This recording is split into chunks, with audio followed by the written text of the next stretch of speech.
जय हिंद दोस्तों, the future coaching centre में आप सभी को स्वागत है। देखिए क्लास 8 का विज्ञान लेसन 1 है फसल उत्पादन एवं प्रबंध।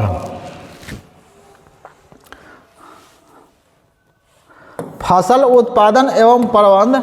फसल जो है ना से यहाँ फर्स्ट में दिया फसल है, ये क्या है, उसके बाद में क्या करना है, फसल को करना है उत्पादन, फसल फिर है उत्पादन करना है, उसके बाद में क्या करना है, प्रबंध करना है। फसल को उत्पादन करने के बाद में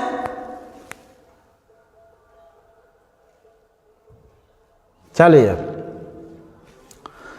फसल उत्पादन एवं प्रबंध। फसल को उत्पादन करना है, उसके बाद में उत्पादन करने के बाद प्रबंधन करना है, यानी कि रख रखाव कहाँ रखना है, 3 स्टेप पढ़ना है। फसल पहले जानिए कि फसल क्या है, फसल क्या है, और उत्पादन कहाँ से करेंगे, भूमि से करेंगे, इसको संग्रह कहाँ करेंगे, प्रबंधन कहाँ करेंगे, जूट के बोरा में, प्लास्टिक के बोरा में, या फिर बड़ा बड़ा होता है, भारी होता है, कोठी होता है, उसमें करते हैं इसका प्रबंधन, यानी कि रखाव करते हैं। यहाँ देखिए इतिहास थोड़ा सा जान लीजिए कि फसल क्या आखिर शुरुआत कब हुआ था। फसल जो उत्पादन, अब फसल क्या है ये भी जान लीजिए।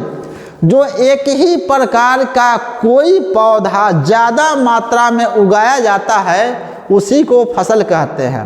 जैसे धान का फसल, गेहूँ का फसल, चावल का फसल, चावल का नहीं, धान का ही फसल, आलू का फसल, यानी कि ज़्यादा मात्रा में जो ईख का फसल।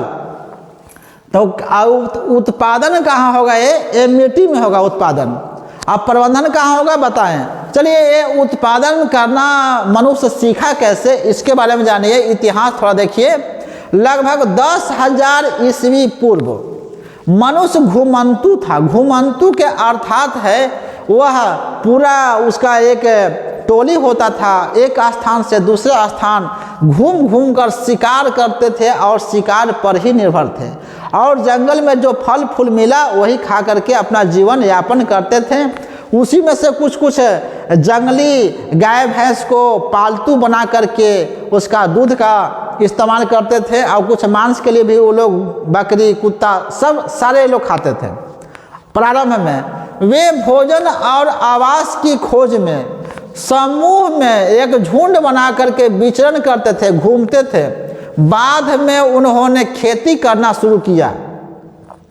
बाद में उन्होंने क्या किया, खेती करना शुरू किया। जैसे में चावल का खेती या गेहूं का खेती आदि उगाए। इस प्रकार कृषि एग्रीकल्चर का प्रारंभ हुआ। 10,000 ईस्वी पूर्व मानव सभ्यता जितना भी है से वे लोग घुमंतु जैसे में एक गुलगुलिया समाज जो होता है, जो घुमंतु आता है गाय भैंस लेकर के जहाँ तहाँ चलता है, वैसा ही हम लोग का जनरेशन विकास कर गया, तो अस्थायी रूप से रह गए कहीं घर बना करके, और वो लोग का अभी भी पिछड़ा है से पिछड़ा है। देखते होंगे आप लोग। देखिए यहाँ फसल क्या है, यहाँ देखा जाए आपको। फसल एक ही किस्म के पौधे किसी स्थान पर बड़े पैमाने पर उगाए जाते हैं तो इसे फसल कहते हैं। उदाहरण के लिए गेहूं और चावल इसका फसल का उदाहरण आपका हो गया। आगे देखिए types of crops. Types of crop में देखिए क्रॉप क्या है, देखिए टाइप्स ऑफ क्रॉप यानी कि फसल का प्रकार। फसल का प्रकार देखिए, खरीफ फसल और एक रबी फसल, एक होता है जायद फसल। ध्यान दीजिएगा, मतलब ऋतु के आधार पर फसल को 3 भागों में बांटा गया है, लेकिन आपको क्लास 8 में 2 ही पढ़ना है। कोई में 3 होगा, मतलब एक खरीफ फसल, एक रबी फसल।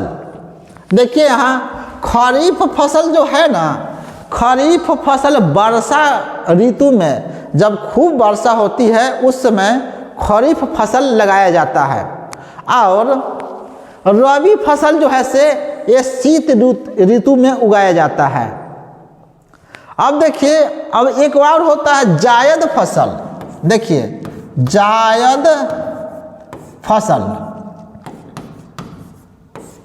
खरीफ फसल वाले जो भी पौधा होता है उसको ज़्यादा मात्रा में पानी की आवश्यकता पड़ता है और रबी फसल वाले पौधे को कम मात्रा में पानी की आवश्यकता पड़ता है। और जायद फसल का भी यही सिस्टम है, ये जेठ वैसाख के मौसम में इसका उगाया जाता है। जायद फसल में आ जाता है खीरा, ककड़ी, ये सब आता है और बहुत सारा इसमें।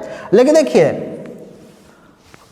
खरीफ फसल की परिभाषा, खरीफ फसल ये बोया कब जाता है इसको, और बोया कब जाता है, और क्या काटा कब जाता है। देखिए, परिभाषा इसका क्या होगा, वह फसल जिन्हें वर्षा ऋतु में बोया जाता है और क्या किया जाए, जून, वर्षा ऋतु में बोया जाता है, काम खत्म हो गया यहाँ से, और जून से सितंबर तक, सितंबर क्या है, इसको बुआई करने में, धान को बुआई करने में जून जुलाई भी हो जाता है, ठीक ना। और इसको कटाई करने में सितंबर से अक्टूबर चला जाता है। और यहाँ रबी फसल में क्या हो जाएगा, अक्टूबर से इसको बोने में नवंबर तक लग जाता है और इसको कटाई करने में मार्च से अप्रैल भी हो सकता है, लेकिन ज़्यादातर अक्टूबर से क्या आता है, मार्च, ठीक ना, अक्टूबर से मार्च, अक्टूबर से मार्च रहेगा ये, अक्टूबर से मार्च। इसको जून जुलाई में रोपा जाता है और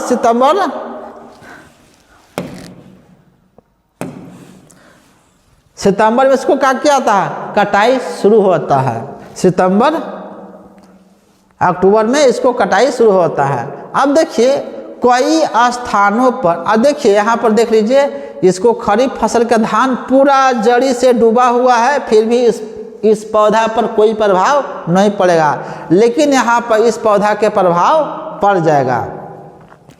जैसे ही गेहूं का फसल है, पानी उनी होगा, ज़्यादा मात्रा में पानी होगा, डूब गया तो ये सड़ गल जाएगा। और जायद फसल जेठ वैसाख के मौसम में रोपा जाता है और उसको, अब देखो, कई स्थानों पर दाल और सब्जियां ग्रीष्म ऋतु में उगाई जाती है। कई स्थानों पर दाल और सब्जियां ग्रीष्म ऋतु में उगाई जाती है। जैसे में देखिए कि यहाँ तमिलनाडु में एक तरफ वर्षा हो रहा है और एक तरफ वर्षा हो रहा है, तो एक तरफ क्या हो रहा है, दाल गेहूं भी।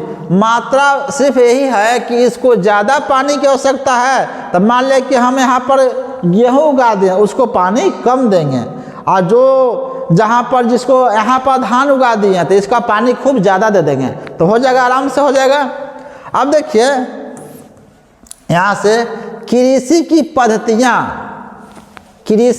पद्धतियाँ मतलब कृषि का नियम, खेत से अनाज उगाने के लिए कौन कौन से प्रोसेस हमें करना पड़ेगा। जैसे देखिए, इसका स्टेप बाय स्टेप है। देखिए कितना कृषि की पद्धतियाँ 7 स्टेप है। 7 स्टेप के बाद क्या होता है, हमें फसल प्राप्त होता है, अनाज, ग्रेन्स, अनाज प्राप्त होती है। देखिए 7 नंबर में लास्ट में क्या किया, इसको भंडारण कर लिया जाएगा।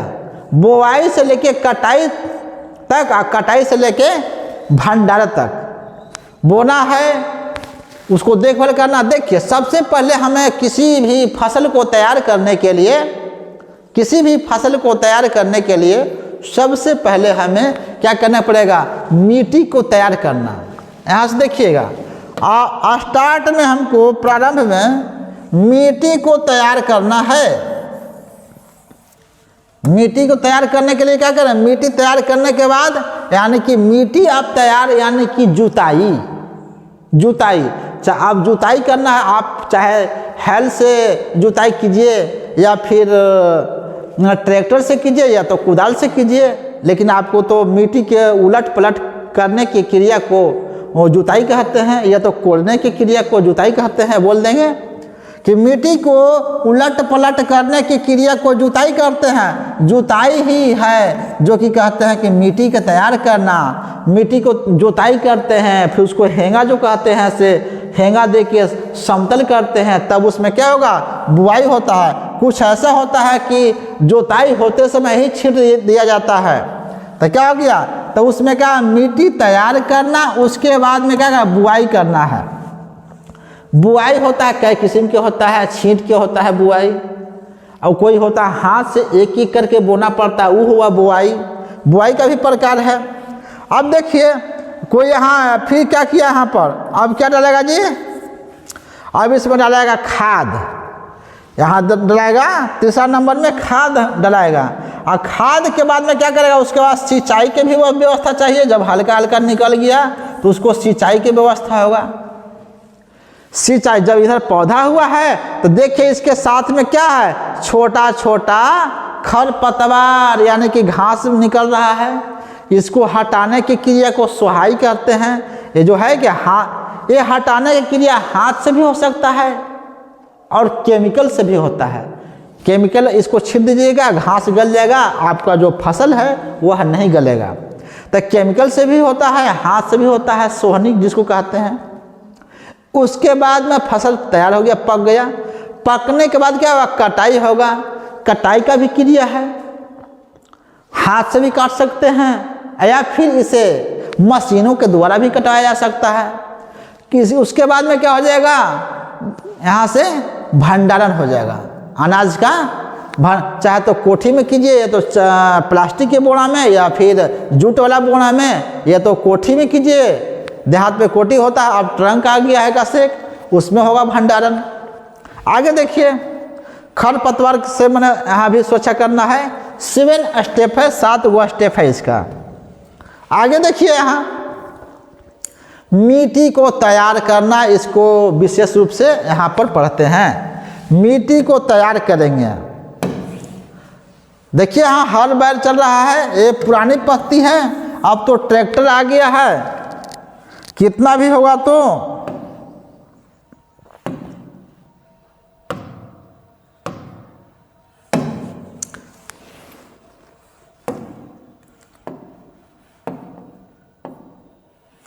अब देखिए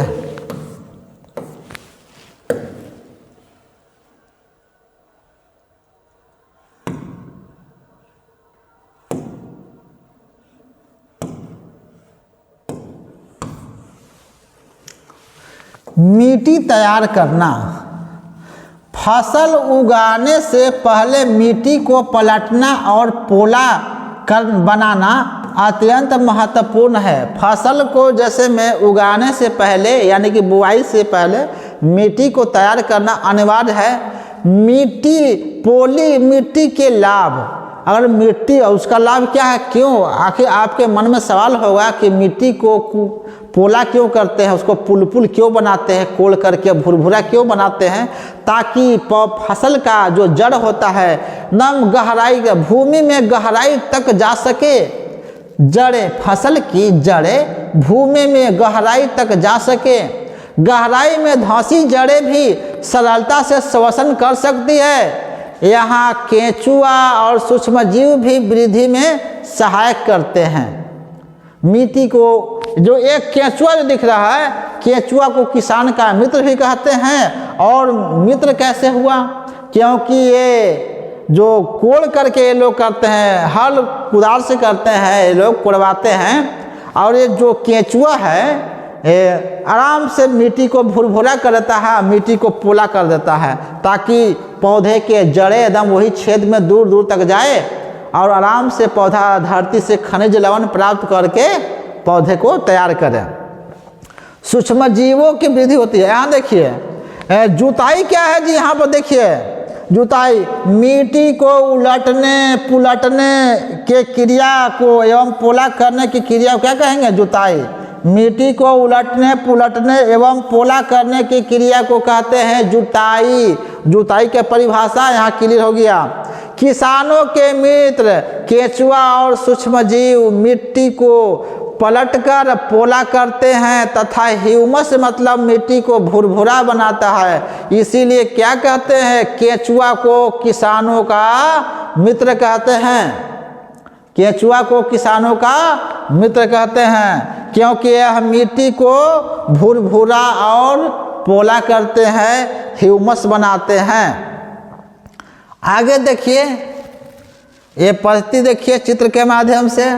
जुताई के प्रमुख कृषि और औजार, जैसे मैं जुताई के लिए औजार बताए थे कि कुदाल से भी कर सकते हैं आप जुताई, ट्रैक्टर से भी कर सकते हैं, या तो फिर हाथ से भी कर सकते हैं, कुदाल से, खुरपा से भी कर सकते हैं।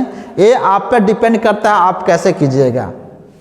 देखिए ये पुरानी पत्ती है हल वाला और ये कुदाल वाला।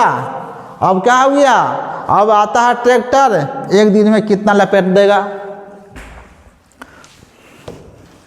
प्राचीन औजार लकड़ी का बना, बैल खींचते हैं, मुख्य भाग फाल, माने कि फाल हल।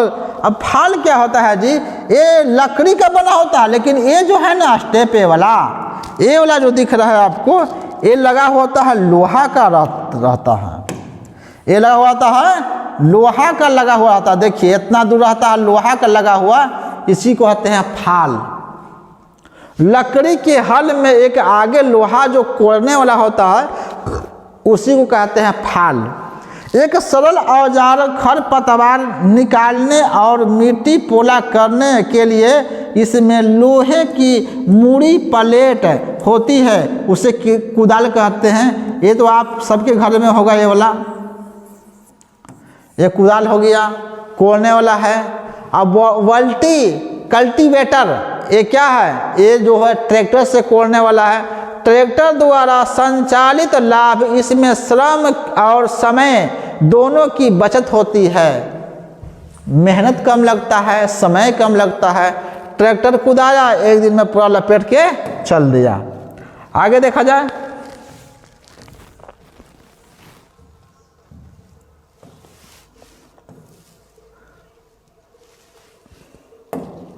बुआई देखिए, बुआई बीजों का चयन। बुआई करने के लिए ऐसे ही नहीं गए घर से उठाए पठाए सीधे धर के हुमच दिए। बुआई का भी कुछ विधि है। सबसे पहले बीजों का चयन करना है। मोटा फूला हुआ हष्ट पुष्ट बीज चाहिए, नहीं कि खोखरी जाके बो दिए फिर कहा कि मेरा पौधा नहीं निकला। खोखरी नहीं, बीज अच्छा और स्वस्थ होना चाहिए। कीजिए कला, बीजों को छांटना है, पहले मोटा हष्ट पुष्ट देखना है, यानी कि सेलेक्ट करना है। एक बर्तन में पानी लेकर उसमें मुट्ठी भर बीज डालें। क्या कुछ बीज पानी पर तैरने लगते हैं? जो पानी पर तैर लगा वो खोखरी है, मरा हुआ है, खराब है। और जो पानी के अंदर बैठ गया वो अच्छा हष्ट पुष्ट और अच्छा बीज है।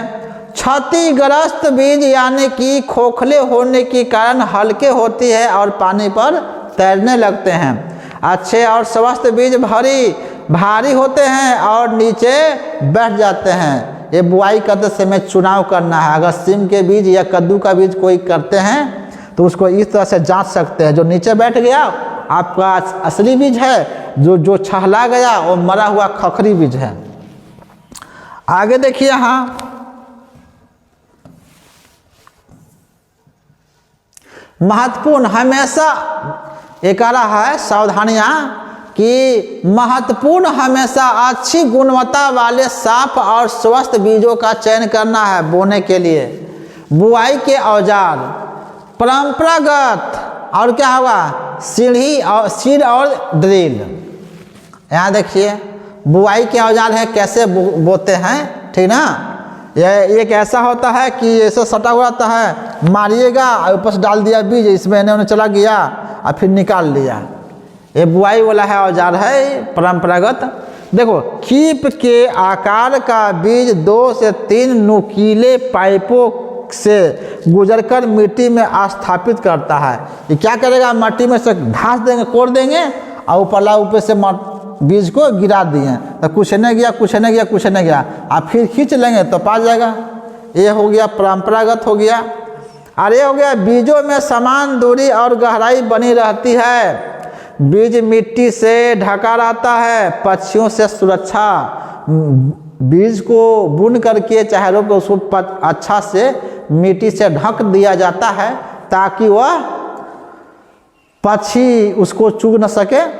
समय और श्रम की बचत, पौधाशाला से भी धान के बीजों को पहले पौधाशाला में उगाया जाता है, फिर पौधे को खेत में रोपित किया जाता है।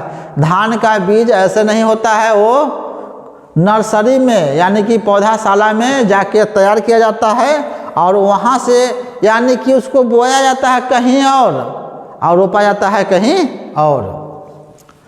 खाद देखिए, खाद एवं उर्वरक मिलाना। ए बाबू, खाद एवं उर्वरक यहाँ हेडिंग में ही देखो, खाद क्या है और उर्वरक क्या है, माने कि खाद को एवं उर्वरक। ये आता है हमेशा कि खाद और उर्वरक में अंतर को स्पष्ट करें। तो खाद जो होता है से याद रखिए, हमें गांव घर में भी तैयार कर लेते हैं खाद, जैसे में जैविक अवशेष, गोबर, मल मूत्र, घास पात, ये सब होता है, पालक तलक के जड़ी जितना भी है ये सब एक गड्ढा में जमा कर देगा, वो खाद तैयार हो गया। और जो उर्वरक होता है, शॉर्ट में जानिए उर्वरक क्या है, इसे फैक्ट्रियों में तैयार किया जाता है। जैसे में यूरिया हो गया जो वाइट होता है, वो कहाँ आपको ये मिलेगा, फैक्ट्री में तैयार किया जाता है। ये हम लोग गांव घर में तैयार कर लें, एक गड्ढा खान के उसमें मलमूत्र जमा हो जाएगा, गोबर भेड़ाड़ी सब जमा होगा और उस प्रकार क्या बन जाएगा, एक खाद बन जाएगा। जितना पत्ता पुत्ती जो रहेगा पेड़ पौधा के साग उग के रहेगा सब उसमें डाल दें, केला का छिलका, सेब का छिलका, अनार का छिलका सब डाल देना उसी में, आपको कंपोस्ट खाद भी इसको कहते हैं। देखिए खाद क्या है, प्राकृतिक पदार्थ, जैसे गोबर का अवशेष। उर्वरक क्या है जी, रासायनिक पदार्थ। इसको कहाँ बनाया जाता है, फैक्ट्रियों में तैयार किया जाता है। गोबर की खाद और यूरिया क्या हो गया, उर्वरक हो गया, ठीक ना। क्रियाकलाप देखिए, यानी कि एक्टिविटी मतलब क्रियाकलाप कर के सीखना है। निष्कर्ष, उर्वरक वाले गिलास में पौधा की वृद्धि सबसे तेज होती है। उर्वरक जो होता है यूरिया वाला गिलास में, माने एक एक्टिविटी कि उर्वरक वाले गिलास बी में पौधों की वृद्धि सबसे तेजी होती है, और लेकिन खाद ए मिट्टी के स्वास्थ्य के लिए बेहतर होता है। खाद रखिए, खाद जो है ना से मिट्टी के स्वास्थ्य के लिए अच्छा है, और लेकिन जो उर्वरक हो जैसे मन पौधा को तो बहुत जल्दी से देता है, फायदा पहुंचाता है, लेकिन मिट्टी के लिए यह नुकसानदेह होता है, आपका मिट्टी बंजर हो सकता है। आगे देखिए उर्वरक, उर्वरक का निर्माण देखिए और खाद, उर्वरक भेष खाद निर्माण कैसे होता है जी। जो उर्वरक होता है से मानव निर्मित होता है, इसे कहाँ तैयार किया जाता है जी, फैक्ट्री में। और खाद कहाँ तैयार किया जाता है, प्राकृतिक खेत में, यानी कि गोबर के पत्ता के सब का विघटन से, गोबर से पत्ता से मलमूत्र से, ये सब से क्या होता है, खाद तैयार होता है। अब देखिए इसका क्या है गुण जी, इसका मिट्टी को ह्यूमस नहीं देता है। ये ह्यूमस मतलब ये उर्वरक है, मिट्टी को ह्यूमस नहीं देता है। ह्यूमस का अर्थ है मिट्टी को भुरभुरा नहीं बनाता है, ठीक ना। और ये क्या करता है, मिट्टी को प्रचुर मात्रा में ह्यूमस देता है। आपको देखे होंगे गोबर मलमूत्र जहाँ रहता है वहाँ अनेक प्रकार का सूक्ष्म जीव उत्पन्न होता है, यानी कि यहाँ पर केचुआ उत्पन्न होगा, मिट्टी गोबर और मलमूत्र वाला में केचुआ उत्पन्न होगा और मिट्टी को छेद करके भुरभुरा बनाएगा। लेकिन क्या यूरिया के पास चेरा यानी कि केचुआ जाएगा, वो मर जाएगा वो, इसीलिए यहाँ पर ह्यूमस की कोई गुंजाइश नहीं होती है। पोषक तत्व क्या है जी, जिसको NPK पोषक तत्व माने NPK का ये पूरा नाम जान जाइए। N मतलब नाइट्रोजन, P मतलब फास्फोरस और K मतलब क्या, पोटेशियम। माने भारत में जो आप जान जाइए इतना, अब भारत में जितने भी मिट्टी है सभी मिट्टी में NPK की कमी पाया जाता है। तो देखिए पोषक तत्व क्या है, NPK अत्यधिक मिलता है इसमें, लेकिन इसमें जो होता है कंपोस्ट खाद होता है, जो बनावटी खाद होता है, नेचुरल होता है, वो क्या है, उसमें NPK के तुलना में माने कि पोषक तत्व तुलनात्मक रूप से कम होता है। इसमें NPK उतना नहीं मिलेगा, कम मिलेगा। जैसे में पौधा जो होता है से नाइट्रोजन को नाइट्रेट के रूप में ग्रहण करते हैं, और वही नाइट्रेट पौधा के जैसे जहाँ कंपोस्ट खाद आप बना रहे हैं तो जो है से गोबर मलमूत्र उसमें डाल दिए और कुछ लकड़ी उकड़ी जो होता है सड़ा उड़ा हुआ उसमें डाल देंगे, तब नाइट्रोजन कम मात्रा में उसमें रहेगा, लेकिन जो NPK रहेगा, जो उर्वरक रहेगा, उसमें इस सब का बहुलता होती है, ज़्यादा मात्रा में होती है। आगे देखिए प्राकृतिक में बाबू देखिए यहाँ क्या है, यह अकार्बनिक होती, अकार्बनिक मतलब कार्बन के बने हुए नहीं होते हैं। ये क्या होता है, जैविक पदार्थ होते हैं, मतलब जीव का अवशेष होता है, यानी कि ये वाला का जैविक पदार्थ जितने भी जीव है कार्बन के बने होते हैं। कार्बन उसे कहते हैं जो जलता है, जो जलता है वही कार्बन है। यह जैविक पदार्थ है, यानी कि जैविक गोबर क्या है, किसी गाय भैंस का अवशेष है, पोटी है गाय भैंस का, जो कि गोबर जो पोटी करता है उसी को ठोक करके गोइठा बनाते हैं, और उसी से क्या अगर छोड़ दीजिएगा तो मिट्टी में अपघटन हो जाएगा। तो इसी को जैविक पदार्थ कहिए या तो कार्बनिक पदार्थ कहिए। कार्बनिक पदार्थ वह है जो जलता है, और उसी को कहते हैं कार्बनिक पदार्थ। मनुष्य का शरीर भी ज़्यादातर धरती पर सभी चीज़ बने हुए हैं कार्बन के ही बने होते हैं। तो ये होता है अकार्बनिक पदार्थ, एक कार्बन का बना हुआ नहीं होता है, फैक्ट्री में तैयार किया जाता है, ठीक ना। आगे देखिए जैविक खाद क्या है, यहाँ देखिए विषय, जैविक खाद को उर्वरक से बेहतर माना जाता है। क्यों? क्योंकि यह मिट्टी को ह्यूमस प्रदान करता है, इसीलिए इसको माना जाता है उर्वरक से अच्छा तो माना जाता है, क्योंकि यह मिट्टी की संरचना सुधारती है, मिट्टी को भुरभुरा करती है, मिट्टी को पोला बनाती है, इसीलिए जैविक खाद को ज़्यादा अच्छा माना जाता है। खाद के लाभ एवं फसल के चक्र। अब देखिए खाद के लाभ क्या है और फसल चक्र क्या है। खाद के लाभ देखिए, खाद के लाभ, यहाँ देखिए फसल का चक्रण। चक्रण का अर्थ होता है एक के बाद एक, एक के बाद एक। ये न कि खेत है आपका तो एक ही फसल बार बार नहीं, उसमें चेंज करना को, फसल को बदल करके लगाए। एक ही फसल बार बार लगाने से मिट्टी के उर्वरा शक्ति धारण करने की क्षमता कम हो जाती है, इसीलिए आपको फसल को चक्रण करना है, चेंज करना है। और यदि आप चक्रण नहीं कर सकते हैं तो उसे कुछ समय के लिए खाली छोड़ दें, स्वयं उल्टा पल्टा जैसे में घास फूस ऑटोमेटिक उत्पन्न हो जाएंगे उसमें, तब कुछ समय के लिए घास उसको खेत को रेस्ट मार दें। यदि फसल चक्र नहीं कर सकते हैं तो आए देखिए मिट्टी के जल धारण क्षमता। खाद के लाभ क्या है जी, मिट्टी की जल धारण क्षमता बढ़ती है, मिट्टी भुरभुरी और संरंध्र हो जाती है, मित्र जीवाणुओं की संख्या में वृद्धि होती है, मिट्टी का गठन सुधरता है, जो कड़ा रहता है मिट्टी वो भी भुरभुरा में चेंज हो जाता है।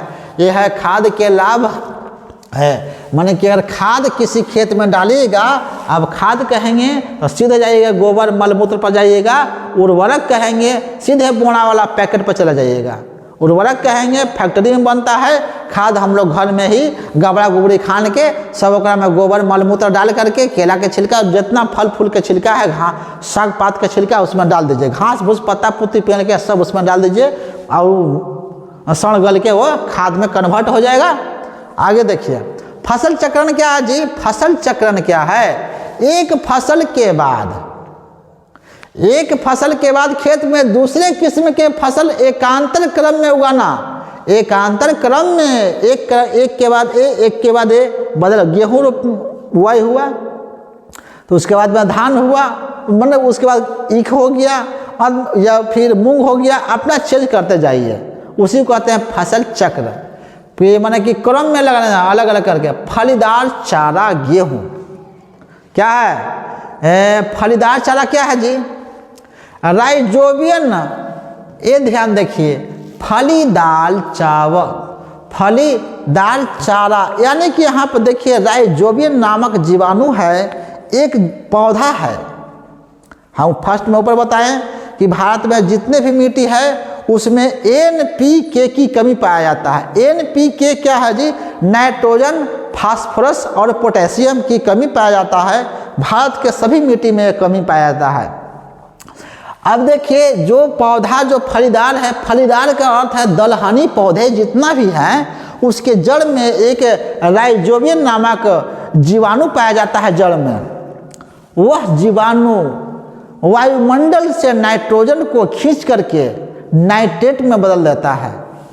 नाइट्रेट में लेते हैं पौधे जो फलीदार पौधे हैं नाइट्रोजन को डायरेक्ट नहीं लेते हैं, नाइट्रेट में बदल के लेते हैं और धरती में एक कौन सहायता करता है? राइजोबियम नामक जीवाणु, और धरती को देती है, प्रदान करता है, नाइट्रोजन प्राप्त होता है। इसी से फलीदार पौधों की जड़ों की ग्रंथियों में पाए जाते हैं। ये वायुमंडलीय नाइट्रोजन को स्थिरीकरण करता है, नाइट्रेट के रूप में बदल करके धरती में जमा करता है। और ये भी जान लीजिए, पढ़ना है कि जो पौधे होते हैं वैसे भूमि जहाँ पर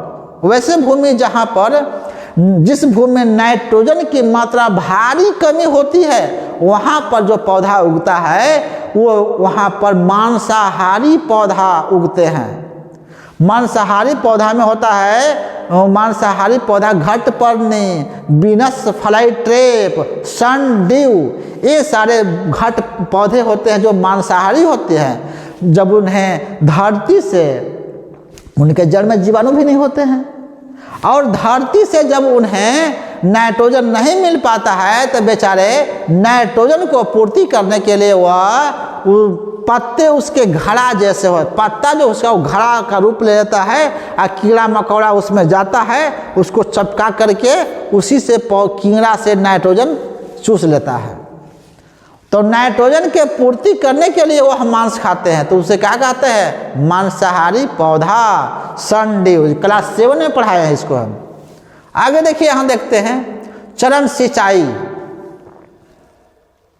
बीजों के अंकुरण देखिए, निश्चित अंतराल पर खेत में जल देना सिंचाई कहलाता है। निश्चित अंतराल पर खेत में जल प्रदान करना सिंचाई कहलाता है। बीजों का अंकुरण होता पाले और गर्म हवा से रक्षा करना है। और देखो, पोषक तत्वों का स्थानांतरण।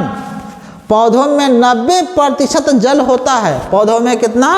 90% जल होता है। आगे देखिए, अब देखिए कह रहा है ये जो पौधा है ये बीजों को अंकुरणों में मदद करता है। कौन? जल।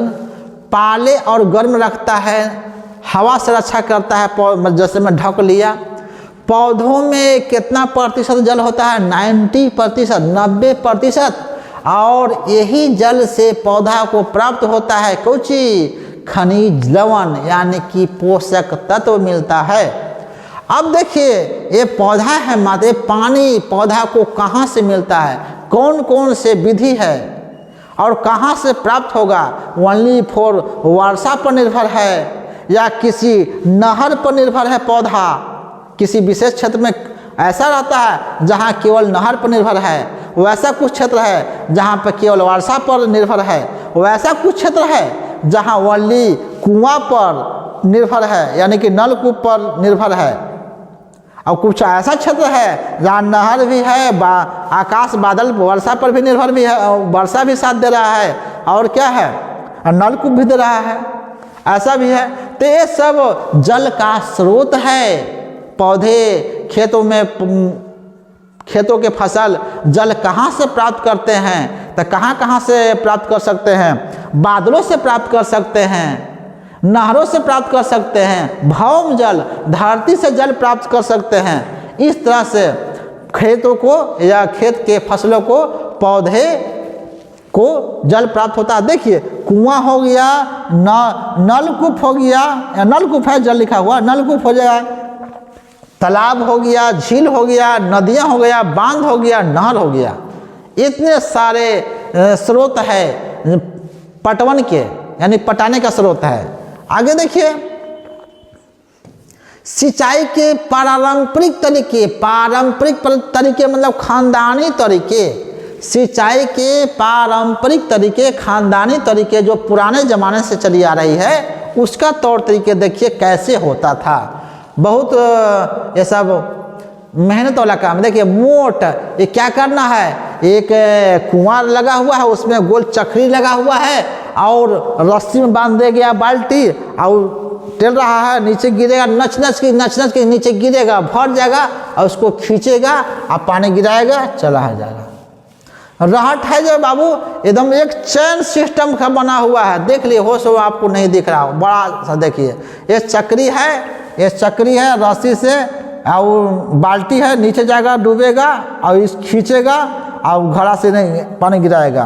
तो इसको क्या कहते हैं, मोट कहते हैं। क्या, मोट। ये देखो क्या है बाबू, यहाँ चेन पंप कहते हैं, चेन पंप। जाएगा इसमें घुस गिरेगा, नीचे इसे आएगा, ये ऊपर जाके इसे गिराएगा धान, फिर जाएगा इनसे से ऊपर आएगा, यहाँ पर लगा हुआ रहता है ऐसे, इस पर गिरेगा पानी चल जाएगा उनने। ये का देखिए लगा हुआ है कि इस पर गिरेगा, यहाँ रुकावट रहता है, इन्हें पानी नहीं आएगा, बीचों में से जाएगा, बीच में रहता खाली रहता है। अब गोले इसका कुआं है, नीचे गिरा, इसे लेके आया और ऊपर से गिरा धान, चला गया पानी इधर। तो इसको कहते हैं क्या, चेन पंप। कहेगा कि खेतों में पटवन के पारंपरिक तरीका कुछ नाम बताइए, जो पहले पुराने ज़माने में जो खेतों का पटवन होता था, तो बोलेंगे क्या, मोट बोल देंगे, चेन पंप बोल देंगे, अयो क्या करेंगे, ढेंकी कहेंगे, ढेंकी। ऐसे जो इसको लाठा कुड़ी भी हम लोग क्षेत्र में कहते हैं। ऐसे डुबाएगा, डुबा के निकालेगा, करेगा। आलू उलू पड़ता था इससे।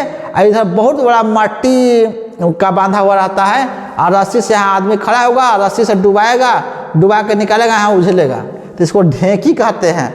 इसको कहा रहट, गोल गोल रहता है, कटोरा हुआ लगा हुआ रहता है, यहाँ से घूमता है, बैल के माध्यम से गोले गोले घूमेगा और रहता है, कनेक्ट रहता है, ऊपर से निकलेगा, पानी गिरेगा हर हर। वैसा ही सिस्टम है, ऐसे ही। इसमें एक बाल्टी है, इसमें छोटे छोटे कटोरा सब में लगा रहता है, इसमें भी छोटे छोटे। ये सब क्या है जी, सिंचाई की पारंपरिक तरीका है।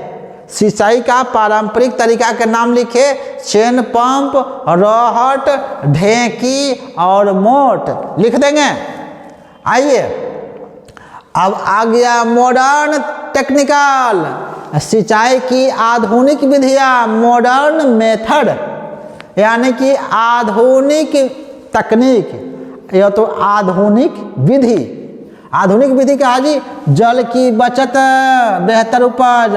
पहले क्या था कि इसमें था ना कि यहाँ से पानी गिर रहा ना, खेत में लंबे क्यारी बना के एकदम दूर तक ले जाएगा, वहाँ पटाएगा, यहाँ से वहाँ पानी बहते हुए जाएगा, तब पानी की ज़्यादा बर्बादी होती थी। इसमें मॉडर्न विधि में क्या हो जाएगा, आधुनिक विधि में क्या हो जाएगा यहाँ कि पानी का बचत होगा, पानी बर्बादी नहीं होगा।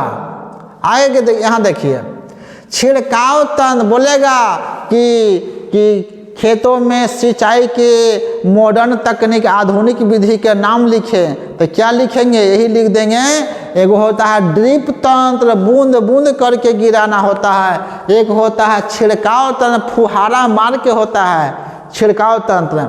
इसको पर ध्यान देखिए, आप फुहारा मार रहा, आराम से देखिए फिगर और दिमाग में लंबा याद रखिए कि यहाँ से मोटर लगा दिया गया है, यहाँ से जा रहा, सब में जो झरना में नहाते हैं, झरना के पानी में ना, उसी में फॉग के सिस्टम से मार रहा है। यहाँ देखिए इस तरह से क्यारी लगा हुआ है और सब पौधा के पास पानी जाए, कोई बर्बादी नहीं पानी का, इसमें पानी का बचत होता है। अब देखिए ड्रिप तंत्र क्या है बाबू, एक यहाँ मोटर लगा दिया और पाइप से कनेक्ट कर दिया सब क्यारी में, यहाँ क्यारी में, यहाँ क्यारी में, यहाँ क्या, और सगरों पंप है और सब में ठोपे ठोपे ठोपे ठोपे मात्र पौधा के जड़ तक गिरेगा, कोई फॉर्म। सबसे अच्छा बेस्ट तरीका है पटवन के, तो इसी को माना जाता है। क्यों इसको माना जाता है, क्योंकि अगर पानी झोंका से देंगे तो इसका पौधा के जड़ के पास से मिट्टी हट सकता है। और अगर यहाँ से बूंद बूंद गिराएंगे तो सीधा सीधा जड़ के पास पानी जाएगा और पटवन अच्छा तरीका से होगा और पानी की बर्बादी बिल्कुल भी नहीं होती है। और इसमें क्या है, मान लें कि जो ड्रिप तंत्र है, जो छिड़काव विधि है, तब मान लें कि कोई केराव के किसी का फलीदार फूल वाला पौधा है, ऐसे छिड़केंगे तो क्या उसका फूल उल गिर सकता है। कुछ पानी का इसमें बर्बाद होता है, लेकिन इसमें तो जरा सा भी बर्बादी नहीं होता है, मिट्टी के कटाव नहीं होता है, यहाँ तक कि फल फूल है उसका किसी भी प्रकार का नुकसान नहीं होता है। तब बूंद बूंद करके सीधा जड़ों में जाता है, वरदान है इसके लिए। जल बिल्कुल व्यर्थ नहीं होता है। अब फलदार पौधों और बगीचों के लिए एकदम सबसे अच्छा विधि है ड्रिप तंत्र। पूछता है कि सिंचाई के सबसे अच्छा विधि का नाम बताएं, तो सिंचाई के सबसे अच्छा विधि को इसी को बोलना है आपको। क्या बोलेंगे? ड्रिप तंत्र। ड्रिप तंत्र। आगे देखिए, यह असमतल भूमि के लिए नोजल से बारिश की तरह छिड़का जाता है। लॉन और कॉफ़ी के लिए भी उपयुक्त है।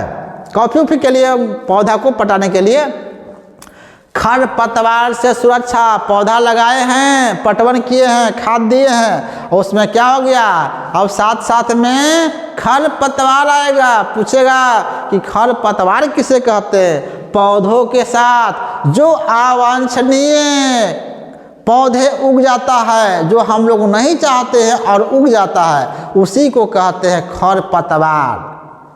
पौधा के साथ जो फल पौधा और उग गया है, जिसको हम नहीं चाह रहे हैं, अपना मन से जबरदस्ती उग गया है, उसको कहेंगे खरपतवार।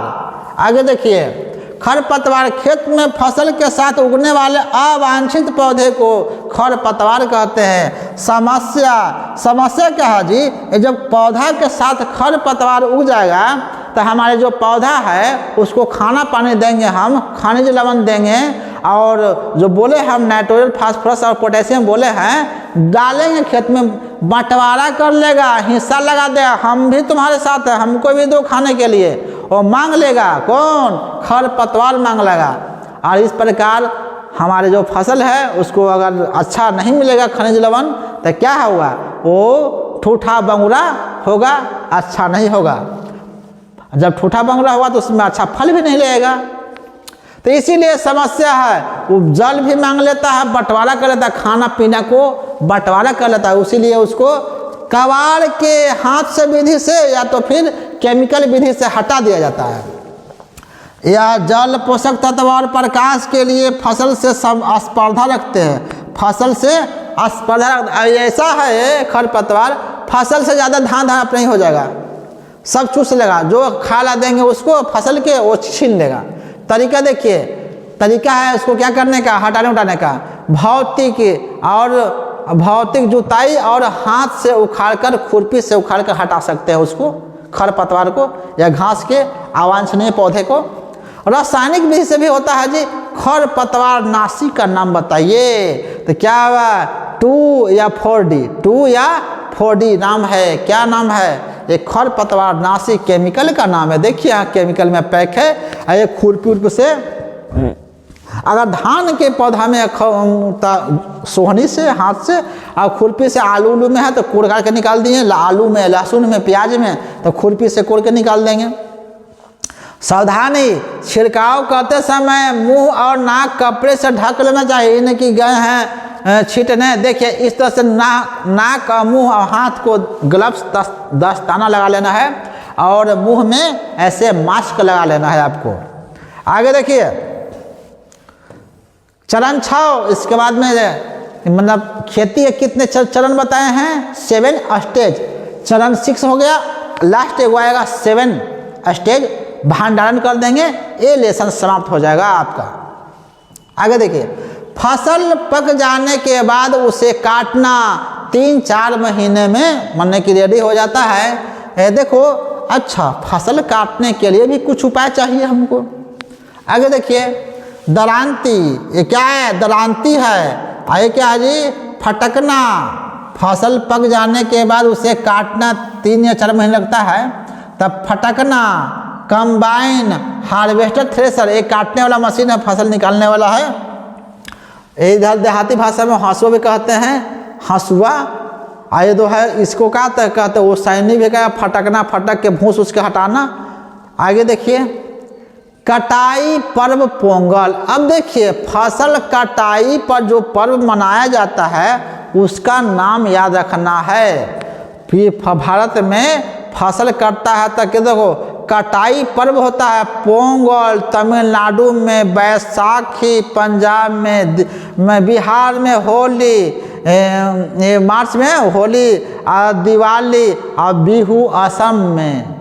ये सब देखिए पोंगल ये जो खिचड़ी उचड़ी करता है, बैसाखी और होली, दिवाली, बिहू, बिहू असम में, ये सब बिहार में होली और दिवाली, बैसाखी पंजाब, पोंगल तमिलनाडु, ये सब में खैर किस राज्य में उतना ध्यान नहीं। इतना ध्यान दीजिए कि फसल पर्व है। ये क्या है? पोंगल, बैसाखी, होली, दिवाली, बिहू, ये सब फसल पर्व है। फसल कटते समय ये सब पर्व मनाया जाता है। आगे देखिए चरण 7, चरण 7 देखिए भंडारण।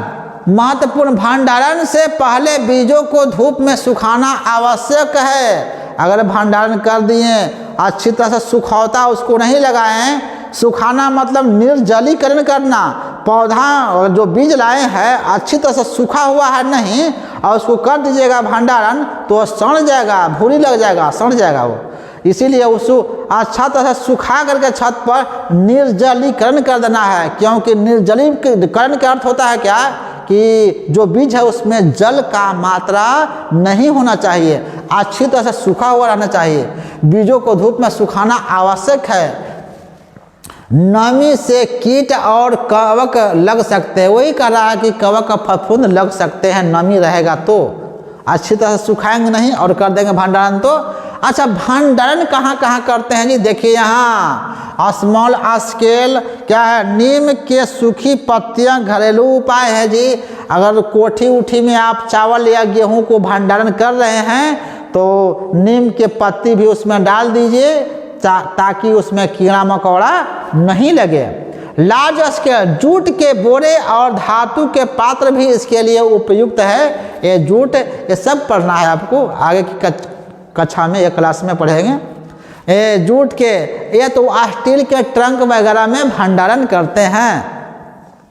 अब देखिए इंडस्ट्रियल इलाके में देखो साइलो और भंडार गृह बड़ा बड़ा होता है, घर बना। जैसे देखिए पटना का जो आपको जो गोल घर है पटना का, जो उसमें भी क्या है, वो भी एक अनाज का भंडारण गोदाम था। वो गोल घर, पटना का गोल घर, वह कोई यह नहीं था, अंग्रेज लोग कुछ शौक से नहीं बना था, उसमें अनाज को भंडारण करने के लिए बनाया था।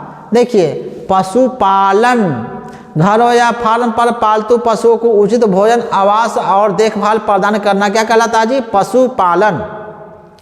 मिल्क, पशुपालन से क्या होता है जी? गाय से हम लोग क्या प्राप्त करते हैं? दूध प्राप्त करते हैं। और ये सब बकरी से और मुर्गी से क्या प्राप्त करते हैं? अंडा और मांस प्राप्त करते हैं। और क्या है, मछली और झींगा क्या है, इससे भी क्या प्राप्त करते हैं? मांस प्राप्त करते हैं।